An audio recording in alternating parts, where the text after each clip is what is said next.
Corée, en général, on voit pas énormément. La première année, j'ai visité Séoul, qui est une ville assez intéressante entre l'Europe et l'Asie et les États-Unis, j'ai envie de dire. Un mélange assez intéressant. Mais après, le circuit est vraiment perdu au milieu de nulle part. On a ensuite 4 heures de route pour descendre dans la Corée du Sud et aller à Mokpo, qui est une ville pas très intéressante. Mais bon, voilà, il y a le circuit.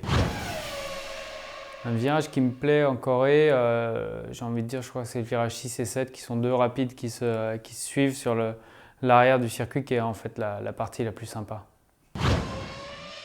Virage plus compliqué, un grand gauche qui se referme, qui doit être le virage 11 ou 12, qui est sympa à rouler mais dans lequel il faut vraiment faire attention à ses pneus, notamment ses pneus avant. L'an dernier on avait des gros problèmes de destruction du pneu avant droite et comme c'est un virage qui n'en termine plus, c'est vrai qu'on use beaucoup.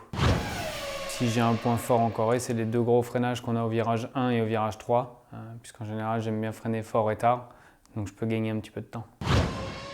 On peut redouter effectivement le problème d'usure des pneus avant, puisque c'est un circuit qui génère beaucoup d'énergie et du coup beaucoup d'usure. L'an dernier, j'en ai souffert en course et j'ai perdu une position en fin de course à cause de ça, donc cette année, il faudra faire, je pense, encore plus attention avec des pneus avant qui sont beaucoup moins solides. Meilleur souvenir de la Corée, c'est des points l'an dernier, voilà, une course plutôt solide. Et puis à Séoul, un dîner avec des amis chez un chef étoilé français où on avait passé une super soirée.